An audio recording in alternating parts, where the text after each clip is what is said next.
So good morning everyone, welcome to today's edition of TED Listens. My name is Ted Witzel from Your Business Community.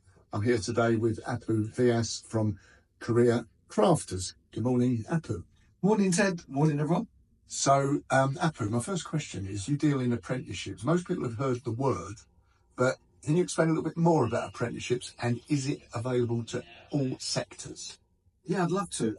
Apprenticeship, one of my taglines when I'm talking to people is I say I offer apprenticeships, but not as you know it, because most people, when they think of apprenticeships, they think of young people, first-time jobs, quite often trades, and that exists, that's still there, but there's a huge breadth to the apprenticeship scheme. And when I say breadth, you can get an apprenticeship in anything from abattoirs to zoology, so there is a whole complete A to Z, and then also there's a depth to it as well.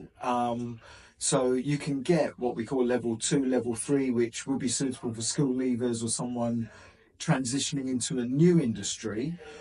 But one of the qualifications we offer, for example, is a master's level in management, and you can become an accountant, you can become a solicitor. There's other qualifications that you can do, or practices professions you can get into that you can do via the apprenticeship scheme. So it's a lot wider and deeper than most people realise. And is it a costly thing for a business owner to take on?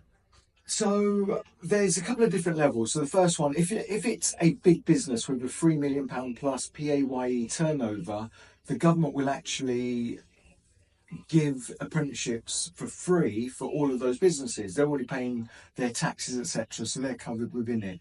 For anyone else, the way it works is if the person signing up for the apprenticeship, and there's no age limit, if they're 21 or younger, the government will pay 100% to a company like ours who will deliver the training. It depends on the qualification, obviously. If they're over 21, the government will pay 95% of it. So then the employer only has to pay 5%. So to give you an example on a qualification that many businesses may take advantage of, there's ones around social media which cost about £10,000. So you're looking at a contribution from an employer for about £500, and then the rest of the qualification is paid for by the government. Apart from that, the person working is still an employee of the company, and so therefore they'll have to pay their wages. There is a lower rate in the first year for apprenticeships, so they don't have to pay the national minimum wage. They can pay either the lowest, which is £7.55, or somewhere in between. But you need to treat them like an employee. And with that minimal cost, there's obviously an advantage to both the business owner and the young person. So for the young person, well, it doesn't have to be young. It can be anyone of any age. You could do it, Tim. I could put you on the age qualification. You are. I apologise for suggesting that you weren't. So anyone can do it, and the advantages for the person doing it is they're getting skills that they can take with them either back into the business. And remember, this is the way the apprenticeship scheme is run. It's a real world qualification. So there's a bit of theory, but that theory has to be applied back into the workplace. And that's what any good apprenticeship provider should be encouraging. So if that person then leaves and goes elsewhere, they've got real world skills. There's advantages to the employer in that it's going to increase knowledge and therefore production and efficiency, upskill. A lot of the qualifications are accredited by external organisations. So I'll give you an example. The management one that I've mentioned is accredited by CMI. So if someone wants the CMI letters, etc., after their name, once they've done the qualification, they tell CMI. CMI gives them a thumbs up, and they can have some letters after their name. From your experience, after an apprenticeship is complete, do a lot of those then qualified apprentices actually get taken on by that business? So there's a couple of things on that. So we, for a business, we're targeting businesses and their existing employees. So we want to train and upskill who they've already got.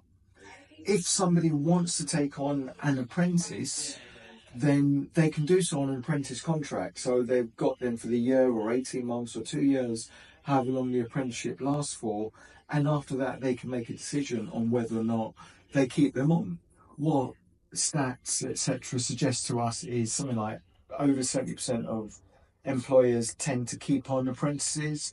It helps with retention all round anyway. It also helps because you're offering CPD, and you're offering a commitment back to that employee, so it increases retention as well. Lastly, we can point people to you. Obviously, we will. But is there a government website people can find out more? Yeah, so the best place is actually the government website. As I said, there's over 1,000 different qualifications talking about the whole breadth and range and depth of it. As a company, we offer about 20 or so. But if someone just Googles government and apprenticeships, they'll get to a site where they can look at all the different qualifications, different filters. They can find the right one for them, either by industry or by level, etc. And then once they've found what they believe will be the right qualification, there's another link within the same page which will take them through to all the companies that will provide the training. And there's different ways of doing that. So there might be some that still do day release.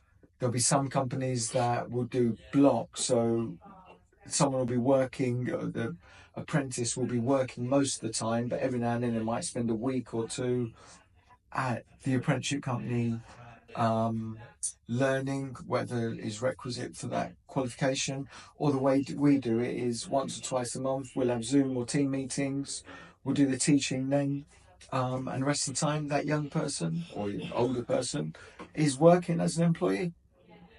Thank you, Apu. Thank you. That's today's edition of TED Listens. We will be inviting Apu to host a webinar with us. So